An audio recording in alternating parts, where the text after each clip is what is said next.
Welcome back to the Knock-On Effect, the rugby show where we say what the pundits won't.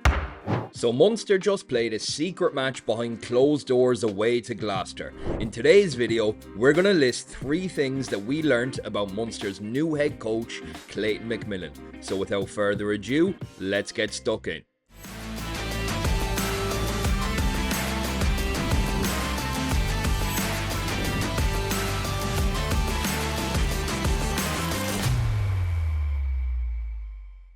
So we're going to go through 3 things that really stood out to me about Munster's new head coach after the Gloucester match. The third is probably the most important. But before we jump into the list, if you could take a moment to hit subscribe, it would be greatly appreciated.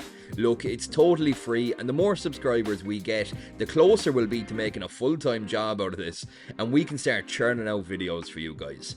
We've great news on that front, but more on that later. Kicking off our list, the first thing we learnt is that Clayton McMillan is giving every player a shot. You might think that's a given, but how often do we see a new coach come in and they're either afraid to make a mistake and they just pick the same team the old coach used to pick, or they're stubborn and they think they know who their best 15 is already.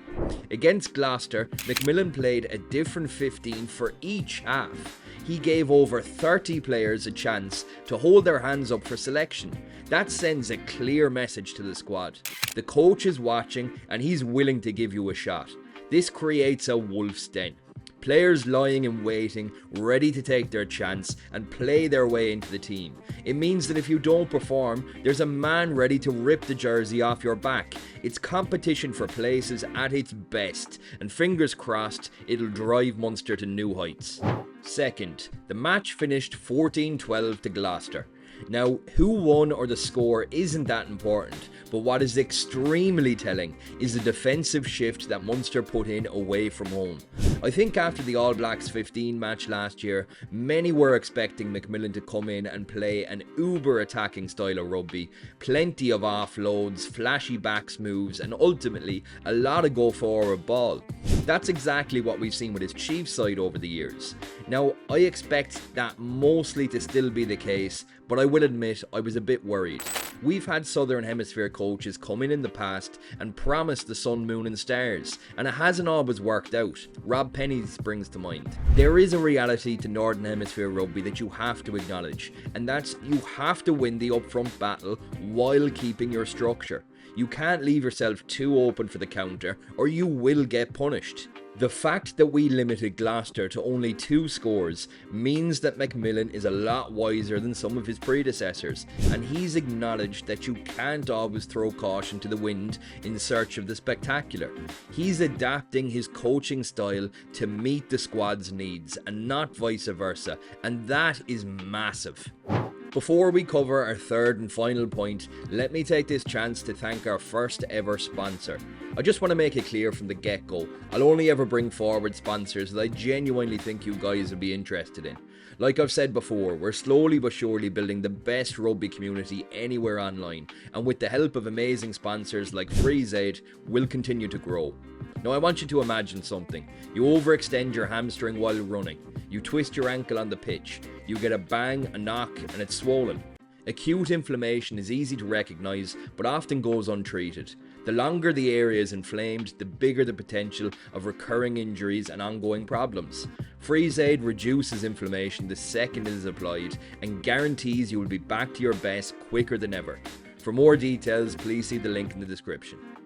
Which brings us to our third and final discovery.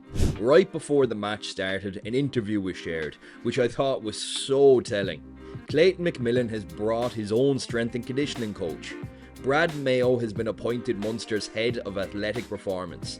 The very fact that he even gave an interview tells us that this was a major area that needed improving.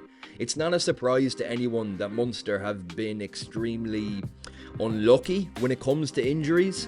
Everyone has heard rumours about why Munster have had so many injuries, but the acquisition of Mayo in conjunction with McMillan is crucial to Munster and McMillan's success this season.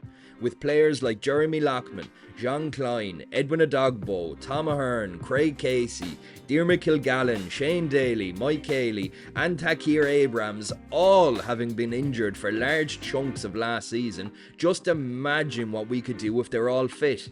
Injuries can totally disrupt a team's season. Any bit of continuity that McMillan is hoping to build will rest on the shoulders of Mayo. In his interview, he spoke about how they've had a great training block heading into the new season, and I for one can't wait to see what's next for this team. That wraps up today's video. Be sure and drop a comment below and let us know what you've made of Munster's new head coach so far. As always, cheers for watching, catch you at the next one.